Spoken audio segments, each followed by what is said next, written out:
Hello friends, welcome to Kadai Samayal. இந்த வீடியோல நம்ம மீன் குழம்பு எப்படி செய்யலாம்னு பார்க்க போறோம். நீங்க beginners ஆந்தீங்கன்னா கண்டிப்பா இந்த மெத்தட்ல ட்ரை பண்ணி பாருங்க. ரொம்பவே டேஸ்டா இருக்கும்.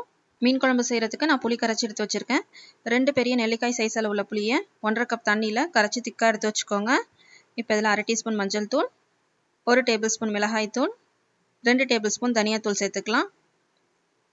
1 டேபிள்ஸ்பூன் உப்பு சேர்த்திருக்கேன். இப்போ இது எல்லாத்தையும் நல்லா கரைச்சிட்டு எடுத்து வச்சுக்கோங்க. புளி தண்ணியை நல்லா திக்காக கரைச்சி எடுத்துக்கிட்டிங்கன்னா தான் மீன் சேர்த்ததும் உங்களுக்கு குழம்பு கரெக்டாக இருக்கும். அடுத்து ஒரு சட்டியில் 4 டேபிள் ஸ்பூன் அளவுக்கு எண்ணெய் ஊற்றிருக்கேன். எண்ணெய் நல்லா சூடானதும் 1/4 டீஸ்பூன் வெந்தயம் சேர்த்துக்கலாம். அடுத்ததில் 2 மீடியம் சைஸ் வெங்காயத்தை பொடியாக கட் பண்ணிட்டு சேர்த்துக்கோங்க. வெங்காயத்தை சேர்த்துட்டு 2லேருந்து 3 நிமிஷம் போல் நல்லா வதக்கிக்கலாம்.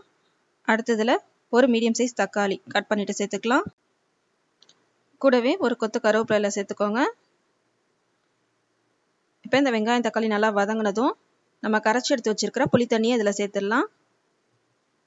கொஞ்சமாக தண்ணி சேர்த்து அலசிட்டு சேர்த்துருக்கேன். எல்லாத்தையும் நல்லா கலந்து விட்டுக்கலாம். அடுப்பை மீடியம் ஃப்ளேமில் வச்சுட்டு நல்லா கொதிக்க விடுங்க. இந்த மாதிரி நல்லா ஒரு கொதி வந்ததுக்கப்புறம் 1/2 கப் அளவுக்கு துருவின தேங்காயை கொஞ்சமாக தண்ணி சேர்த்து மிக்சியில் நைஸாக அரைச்சி எடுத்து வச்சுருக்கேன். இப்போ இதை சேர்த்துடலாம். தேங்காயும் சேர்த்துட்டு நல்லா கலந்து விட்டுக்கோங்க. அடுப்பை மீடியம் ஃப்ளேமில் வச்சு கொதிக்க விடலாம். ஒரு கொதி வந்ததுக்கப்புறம் நல்லா கலந்து விட்டுட்டு மூடி வச்சு 5லேருந்து 7 நிமிஷம் போல் கொதிக்க விடுங்க. குழம்பு நல்லா கொதித்ததும் மீன் சேர்த்தா போதும். பாருங்கள், இப்போ நல்லா கொதித்து வந்து எண்ணெயெல்லாம் பிரிஞ்சிருச்சு. இந்த அளவுக்கு குழம்பு கொதித்து வந்ததுக்கப்புறம் நம்ம சுத்தம் பண்ணி எடுத்து வச்சுருக்கிற மீனை சேர்த்துடலாம். நான் இன்றைக்கி 1/2 கிலோ மீன் சேர்த்துருக்கேன். எந்த மீனாக இருந்தாலுமே இந்த குழம்பு நல்லாவே செட் ஆகும். இந்த மாதிரி எல்லாத்தையும் மீனை சேர்த்துடலாம். அடுப்பை மீடியம் ஃப்ளேமில் வச்சுக்கோங்க. மூடி வச்சு 2லேருந்து 3 நிமிஷம் போல் கொதிக்க விடலாம். இப்போ 3 நிமிஷம் போல் கொதிச்சு வந்திருக்கு. கரண்டி போட்டு கலக்காமல் இந்த மாதிரி லேசாக குலுக்கி விடுங்க. இப்போ மீன் எல்லாம் உள்ளார போயிடும். கரண்டி போட்டு கலந்திங்கன்னா மீன் உடஞ்சி போயிடும். அடுப்பை லோ ஃப்ளேமில் வச்சுட்டு ஒரு 3லேருந்து 4 நிமிஷம் போல் மறுபடியும் கொதிக்க விடுங்க. அப்பப்போ இந்த மாதிரி லேசாக குலுக்கி விட்டுக்கலாம். அவ்வளோதான், ஸ்டவ் ஆஃப் பண்ணிடலாம்.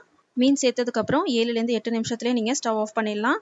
ரொம்ப நேரம் கொதிக்க விட்டிங்கன்னா மீன் எல்லாம் உடஞ்சி போயிடும். இப்போ ரொம்பவே அருமையான மீன் குழம்பு ரெடி ஆயிடுச்சு. நீங்களும் இந்த மாதிரி கண்டிப்பாக ட்ரை பண்ணி பாருங்கள். ட்ரை பண்ணி பார்த்துட்டு எப்படி இருந்துச்சுன்னு கமெண்ட்ஸில் சொல்லுங்கள். இந்த வீடியோ உங்களுக்கு பிடிச்சிருந்தா கண்டிப்பாக லைக் பண்ணுங்கள், ஷேர் பண்ணுங்கள். எங்களோட ரெசிபிஸ்லாம் தொடர்ந்து பார்க்குறதுக்கு மறக்காமல் எங்கள் சேனலை சப்ஸ்கிரைப் பண்ணுங்கள். தேங்க்யூ.